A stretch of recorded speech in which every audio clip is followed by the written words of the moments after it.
Assalamualaikum warahmatullahi wabarakatuh. Perkenalkan, nama saya Niti Sara Indriani selaku moderator presentasi pada kali ini. Video tugas presentasi kali ini dibuat untuk memenuhi tugas fisika dari Universitas Sultan Ageng Tirtayasa jurusan Teknologi Pangan semester 1. Dengan dosen pengampu Bapak Hilal Samsu, SPD MPD, maka presentasi spektrofotometri dari kelompok 4 akan segera disajikan. Nah, spektrofotometer merupakan alat laboratorium yang digunakan untuk menganalisis senyawa dengan cara mengukur absorbansi atau transmitasi cahaya pada gelombang tertentu. Nah, alat ini menggabungkan dua fungsi utama, yaitu yang pertama itu spektrometer dan yang kedua adalah fotometer. Nah, spektrometer merupakan alat yang menghasilkan cahaya dari spektrum dengan panjang gelombang tertentu. Sementara fotometer merupakan alat yang mengukur intensitas cahaya yang diserap dan ditransmisikan oleh sampel. Dalam pengoperasiannya, spektrofotometer memancarkan cahaya melalui kuvet yang berisi sampel. Nah, nanti sebagian cahaya ini akan diserap, sedangkan sebagian cahayanya akan diteruskan ke detektor sehingga memungkinkan analisis kualitatif dan kuantitatif.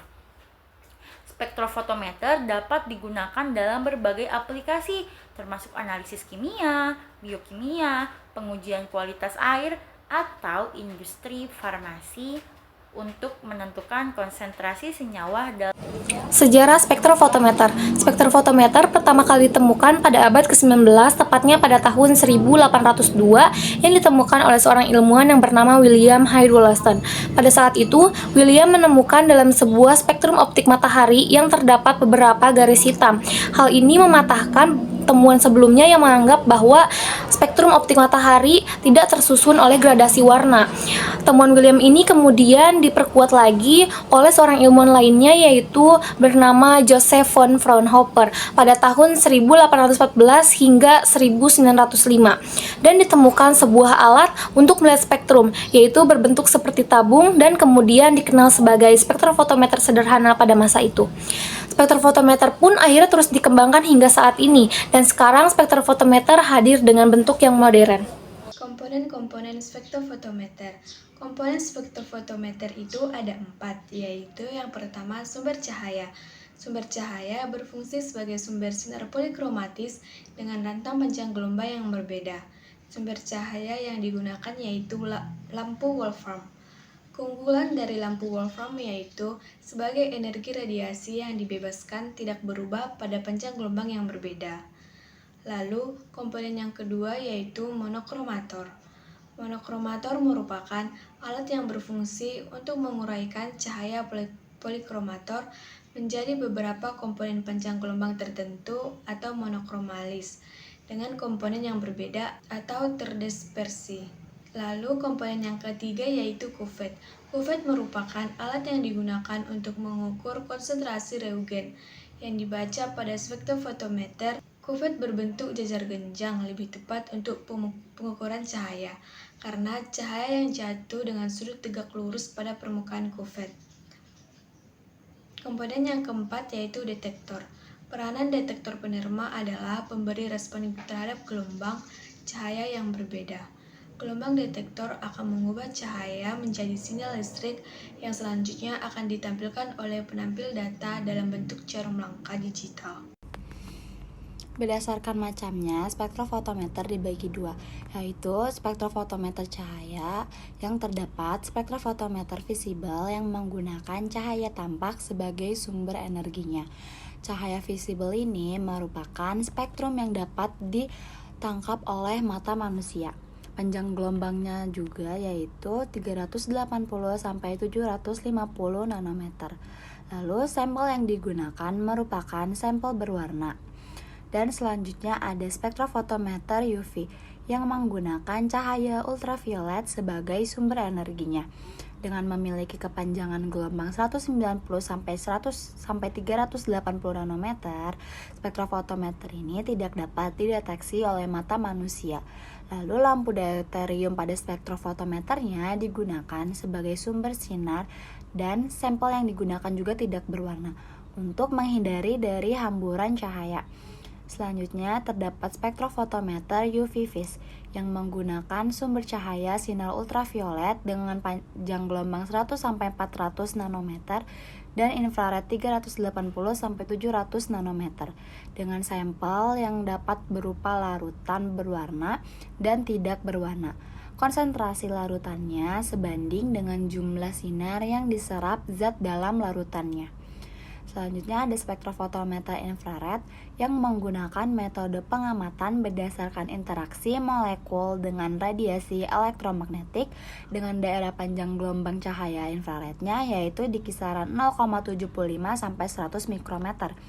Alat ini digunakan untuk menganalisis kualitatif yang umumnya untuk mengidentifikasi gugus fungsi pada suatu senyawa-senyawa terutama pada senyawa organik. Dan selanjutnya terdapat spektrofotometer serapan atom yang dipakai untuk menganalisa unsur yang disarkan pada emisi dan absorpsi uap atom. Lalu uap atom ini diubah menjadi atom bebas yang akan mengabsorpsi radiasi dari sumber cahaya yang dipancarkan oleh lampu katodanya. Dan terdapat spektrofotometer fluorescence atau bisa juga disebut dengan Atomic Fluorescence Spectrophotocopi atau AFS dengan jenis spektrofotometer yang menganalisis fluorescence dari atom sampel.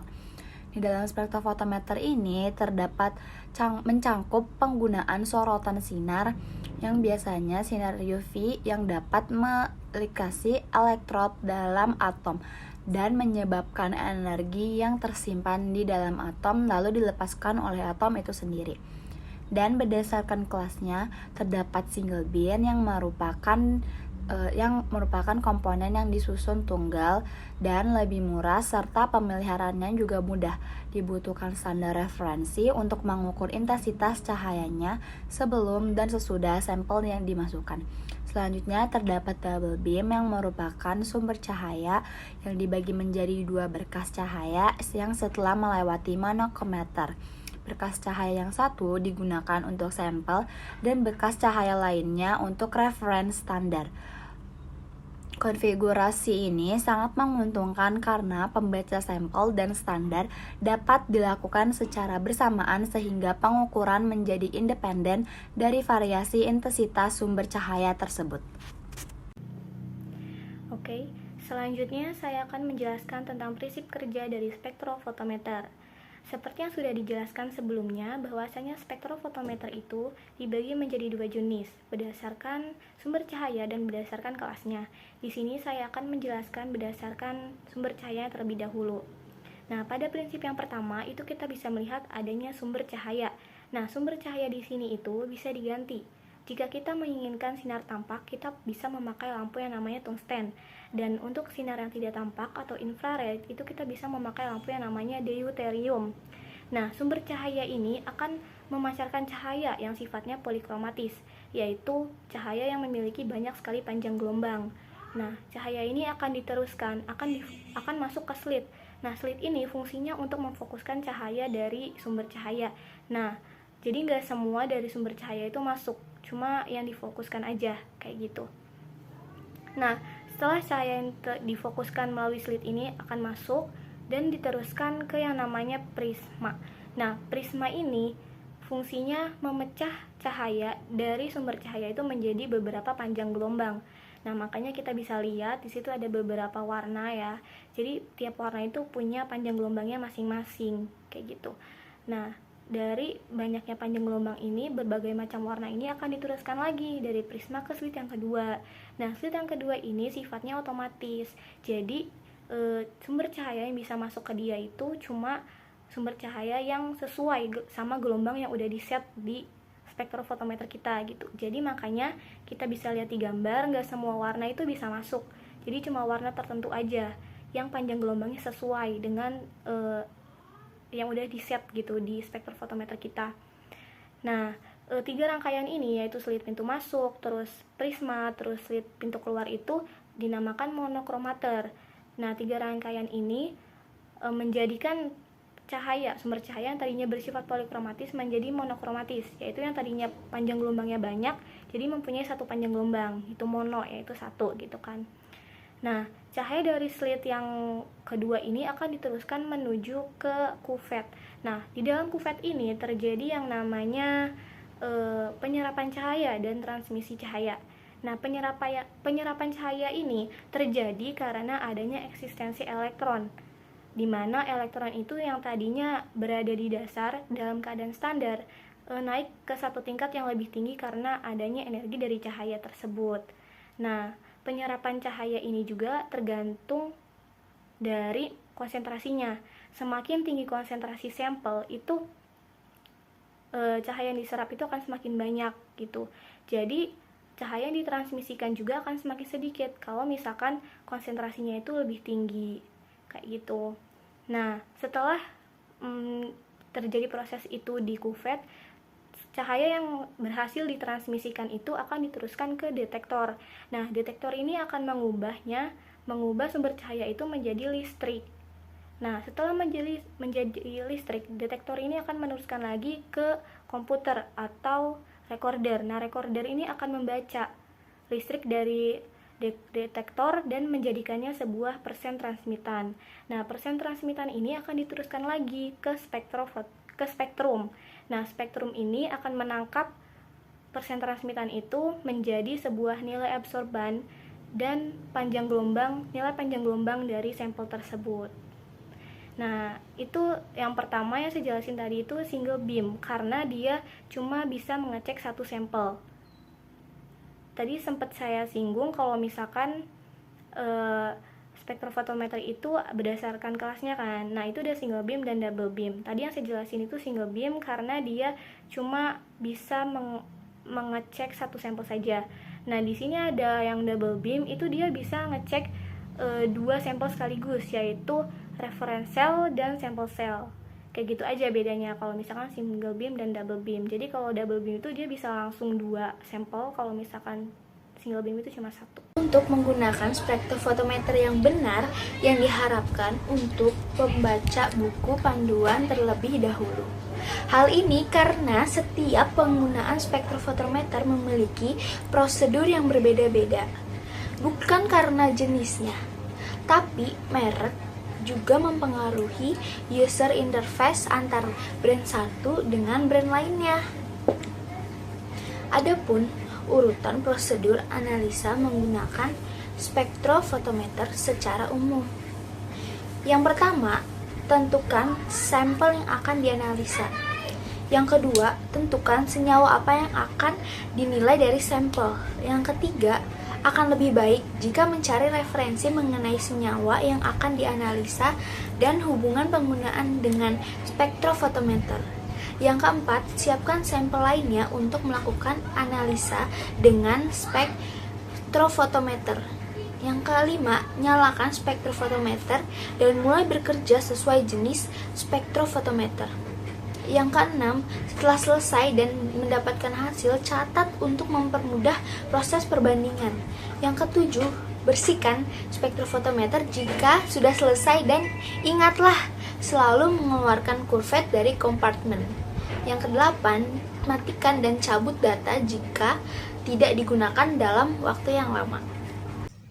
Cara merawat spektrofotometer. Yang pertama, ada hindari sinar matahari. Cahaya matahari dapat mengganggu pengukuran, jadi sebisa mungkin jauhkan spektrofotometer dari sinar matahari langsung. Yang kedua, ada simpan di ruangan dengan suhu stabil. Simpan spektrofotometer di atas meja di dalam ruangan dengan suhu yang stabil. Yang ketiga, ada bersihkan kompartemen sampel. Pastikan kompartemen sampel bersih dari bekas sampel. Yang keempat, ada bersihkan perangkat. Membersihkan perangkat tergantung pada lingkungan sekitar. Jika kita menggunakan di tempat dengan lingkungan yang kontaminan udara, kita dapat membersihkannya setiap hari. Tetapi jika kita menggunakannya di ruangan ber-AC, kita dapat membersihkannya sebulan sekali ataupun seminggu sekali. Yang kelima, ada jaga keamanan.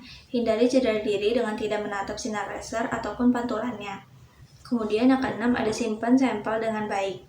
Sampel yang kotor tidak akan menghasilkan data warna yang akurat. Sampel yang tidak disanitasi dengan baik juga akan mengkontaminasi alat ukur dan semua sampel. Yang ketujuh, ada panaskan spektrofotometer. Spektrofotometer harus dipanaskan selama 15 menit untuk menstabilkan sumber dan detektor. Dan yang kedelapan, ada kalibrasi spektrofotometer. Tujuannya untuk mengetahui perbedaan dari pembacaan alat dengan membandingkan nilai standar sehingga dapat menjamin data yang benar dan valid.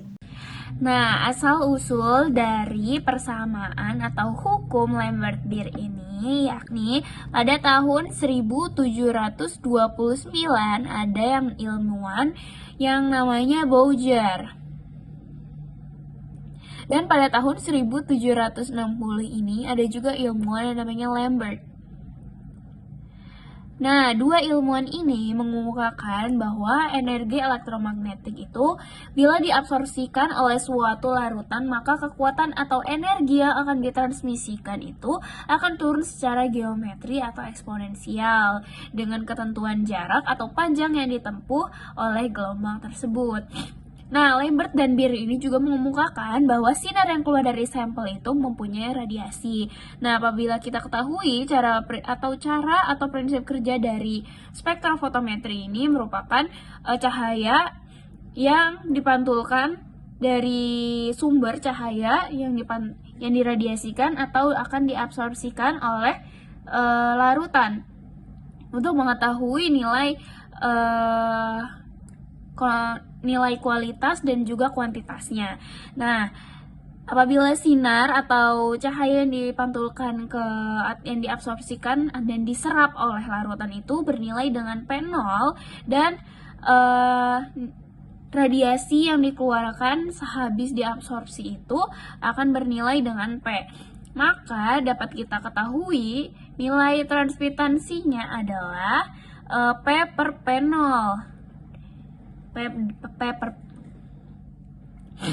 Dan nilai P per P0 ini akan setara dengan 10 pangkat negatif K dikali B, di mana K-nya ini merupakan konstanta dan yang B-nya ini adalah ketebalan kuvert. Nah, apabila kita logaritmakan, maka akan diperoleh logaritma T sama dengan logaritma P per P0 sama dengan negatif K dikali B. Nah, ini kita mendapatkan persamaan pertama dari rumusan atau percobaan Lambert dan Bouguer.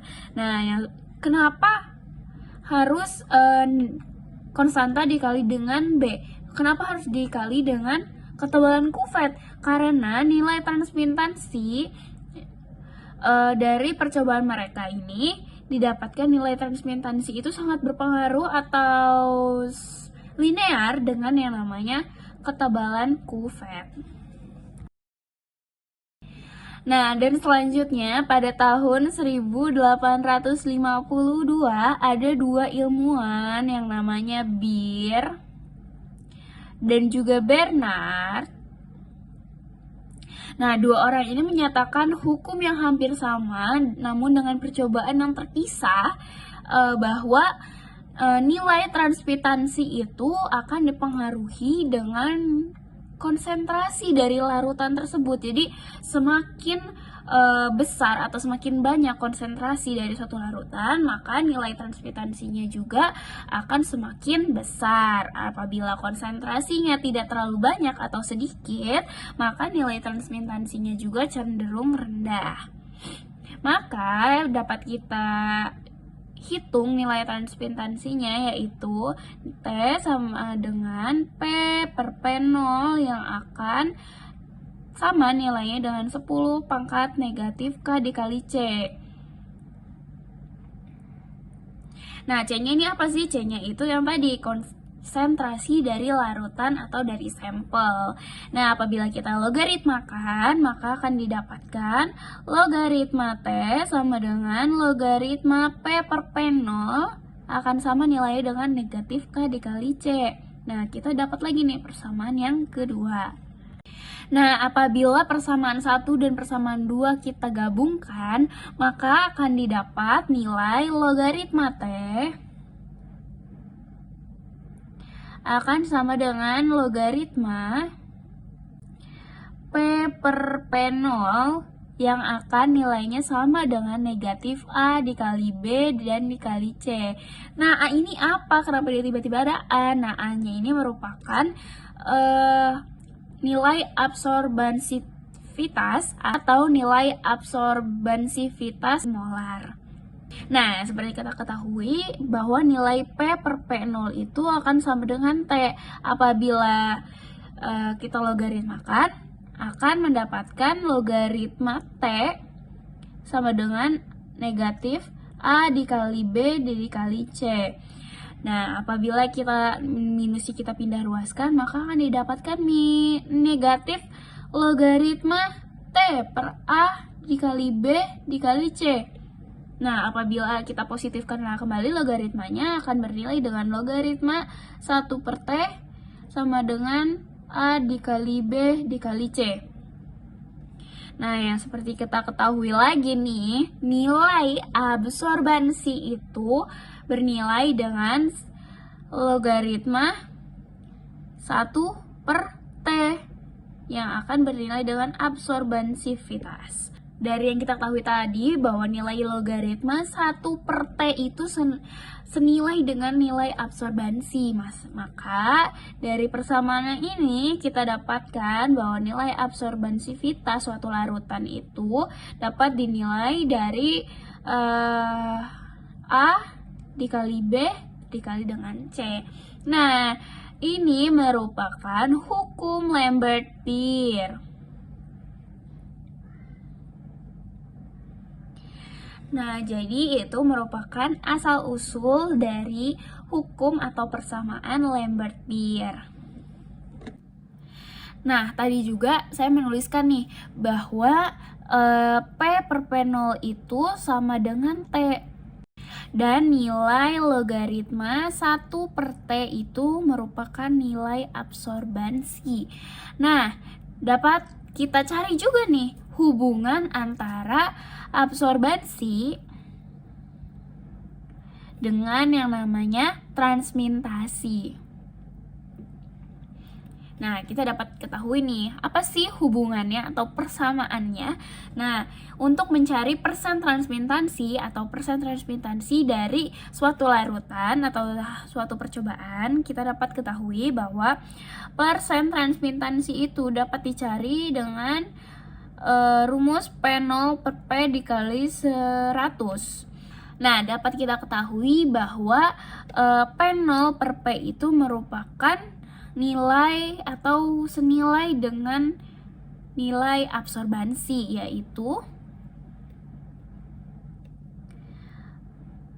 log 1 per T. Log 1 per T itu apa tadi? Yaitu nilai absorbansi. Nah, dari persamaan ini kita dapat ubah atau hubungkan apa sih persamaannya, yakni nilai A tadi akan sama dengan logaritma 1 per T. Nah, T1 P itu merupakan P per P0, sedangkan 1 per T itu merupakan P0 per P. Maka dapat kita selesaikan, yaitu dengan cara akan senilai dengan A log 100, ya, ini 100 per persen, kita jadikan bagi persen dikali dengan T, ya, karena tadi nilainya itu logaritma 1 per T. Nah, kita dapatkan nilai absorbansi jika ingin kita cari, yaitu logaritma, kita gunakan prinsip dari eksponensial, yaitu logaritma 100 dikurang dengan logaritma persen T. Nilai dari log 100 itu adalah 2, maka kita dapatkan nilai absorbansi itu sama dengan 2 dikurangi dengan logaritma persen T. Nah, jadi ini merupakan rumus atau persamaan apabila kita ingin mencari nilai absorbansi suatu larutan, tapi yang diketahui merupakan nilai dari persen transmitansinya. Selanjutnya, kita akan membahas materi mengenai gelombang cahaya. Jadi, cahaya itu merupakan salah satu contoh dari gelombang, di mana cahaya dikategorikan sebagai gelombang elektromagnetik. Gelombang elektromagnetik adalah gelombang yang tidak memerlukan medium perambatan. Sehingga cahaya dikategorikan sebagai gelombang yang tidak memerlukan medium perambatan. Contohnya adalah cahaya matahari yang sampai ke bumi. Dari matahari ke bumi itu vakum, tidak ada medium perambatan. Sehingga cahaya bisa lewat meskipun tidak ada medium perambatan. Hanya vakum, tidak ada apa-apa dari matahari ke bumi sehingga cahaya dikategorikan sebagai gelombang elektromagnetik. Bagaimana dengan kecepatan rambat gelombang cahaya? Kita tahu bahwa gelombang merambat mempunyai kecepatan rambat gelombang cahaya yang selalu konstan, yaitu 3 dikali 10⁸ meter per second. Nah, ini sudah dibuktikan oleh ilmuwan zaman dahulu bahwa ternyata kecepatan rambat gelombang cahaya itu selalu konstan, yaitu 3 dikali 10⁸ meter per second. Jadi, kalau kita review dulu mengenai kecepatan rambat gelombang itu dirumuskan sebagai V sama dengan lambda dikali F. Seperti ini rumusnya, yang ini adalah V, lambda, dan dikali F. V di sini adalah kecepatan rambat gelombang. Nah, biasanya kalau kecepatan rambat gelombang cahaya itu memiliki simbol khusus, yaitu C sama dengan lambda dikali F. Ini adalah simbol khususnya. Di sini C sama dengan lambda dikali F. Jadi, kalau kita punya gelombang cahaya dengan frekuensi tinggi di sini, frekuensinya tinggi ke atas, kita tahu bahwa C ini konstan. Berarti panjang gelombang untuk menyeimbangkannya harus kecil. Itu kalau kecil ke bawah. Seperti ini. Ke bawah. Jadi, semakin tinggi frekuensi gelombang cahaya yang kita punya, maka panjang gelombang yang kita miliki akan semakin kecil. Nah, demikian sebaliknya, jika saya punya gelombang cahaya dengan frekuensi yang rendah, maka panjang gelombang yang saya miliki semakin tinggi. Sehingga di dalam gelombang cahaya ataupun di dalam gelombang bunyi itu juga berlaku. Bahwa ketika frekuensi yang kamu miliki tinggi, maka panjang gelombangnya akan semakin rendah dan juga sebaliknya. Nah, bagaimana pembagian gelombang cahaya itu disebut sebagai spektrum gelombang elektromagnetik. Nah, ini adalah spektrum gelombang elektromagnetik yang kita punya. Jadi, di sebelah kiri sini kita mempunyai gelombang dengan frekuensi yang paling rendah, yaitu gelombang radio. Dengan panjang gelombang itu adalah 10⁻³ meter. Nah, kira-kira kalau skala perkiraannya itu sekitar setinggi bangunan. Nah, semakin ke kanan, saya punya gelombang mikro dengan panjang gelombangnya 10⁻². Kemudian saya punya lagi inframerah, cahaya tampak, ultraviolet, sinar X, dan yang paling tinggi adalah sinar gamma. Jadi kalau saya bisa dilihat pembagian spektrum di sini bahwa semakin ke kanan frekuensinya yang saya punya itu akan semakin tinggi, F-nya akan semakin tinggi. Jadi kita punya spektrum yang frekuensinya paling rendah adalah gelombang radio dan spektrum yang frekuensinya paling tinggi adalah sinar gamma. Nah, ini korespondensi juga dengan semakin tinggi frekuensi, maka energi yang dimiliki oleh gelombang cahaya juga akan semakin tinggi jika frekuensinya semakin tinggi. Nah, karena frekuensi berbanding terbalik dengan panjang gelombang, frekuensi semakin tinggi, berarti kalau panjang gelombangnya semakin ke kanan, itu akan semakin rendah. Karena berbanding terbalik, jadinya semakin rendah. Seperti itu. Kalau kita lihat di sini, frekuensi yang paling rendah itu kan ada gelombang radio. Biasanya gelombang radio itu digunakan untuk komunikasi. Nah, biasanya satelit itu menggunakan gelombang radio. Karena ada beberapa range dari radio yang bisa menembus atmosfer dari bumi. Nah, kita juga punya gelombang mikro. Gelombang mikro itu biasanya digunakan untuk microwave. Untuk memanaskan atau juga komunikasi radar itu menggunakan microwave. Nah, kita juga punya inframerah. Inframerah di sini, sinar inframerah di sini biasanya digunakan untuk terapi fisik. Fotografi untuk keperluan pemetaan sumber alam. Nah, lanjut, kita punya juga cahaya tampak. Nah, cahaya tampak ini adalah cahaya yang bisa dilihat oleh manusia dengan kasat mata. Jadi, kita tidak bisa melihat langsung gelombang radio, mikro, inframerah, ultraviolet, sinar X, dan sinar gamma secara langsung, secara kasat mata itu tidak bisa. Tampak ini terbagi menjadi merah, jingga, kuning, hijau, biru, nila, dan ungu. Ada 7 dan itu seperti lagu yang Mijiku Hibinu. Mijiku Hibinu itu dari atas ke bawah ya, urutannya dari merah yang paling atas dan ungu itu urutannya ada yang di paling bawah. Nah, sampai ungu, semakin ke bawah itu frekuensinya akan semakin tinggi. Artinya yang paling tinggi adalah yang ungu frekuensinya, karena itu ada di paling bawah. Ingat, semakin ke bawah, juga panjang gelombangnya itu akan semakin rendah lambdanya. Artinya, ungu itu memiliki panjang gelombang yang paling rendah, tetapi frekuensinya adalah yang paling tinggi. Jadi, warna-warna yang sudah saya sebutkan tadi yang Meiji Kuhibinyu adalah range spektrum gelombang elektromagnetik yang bisa kita lihat secara kasat mata dengan mata kita langsung. Tidak perlu untuk menggunakan mikroskop dan alat-alat yang lain. Nah, selanjutnya, jika semakin meningkat, kita tidak bisa melihat cahaya tampak lagi dan akan masuk ke dalam ultraviolet. Nah, biasanya ultraviolet ini digunakan untuk membunuh kuman-kuman pada penyakit kulit. Kemudian semakin tinggi frekuensinya kita punya sinar X. Tentunya kalian sudah pada tahu sinar X yang ada di rumah sakit itu digunakan untuk memotret tulang-tulang yang ada pada badan kita dan lain sebagainya. Masih banyak kegunaan dari sinar X ini pada rumah sakit. Dan pada sinar gamma juga ada manfaatnya. Kalau kita bisa kontrol sinar gamma ini itu bisa untuk membunuh sel-sel kanker. Tapi sinar gamma ini memiliki energi yang sangat kuat. Itu berbahaya sehingga bisa menghasilkan reaksi nuklir radioaktif. Jadi banyak sekali pemanfaatan dari gelombang cahaya yang kita punya. Tapi kita harus menggunakannya dengan hati-hati. Selalu berhati-hati dalam melakukan sesuatu juga tentunya. Nah, selanjutnya adalah sifat dan karakteristik dari gelombang cahaya.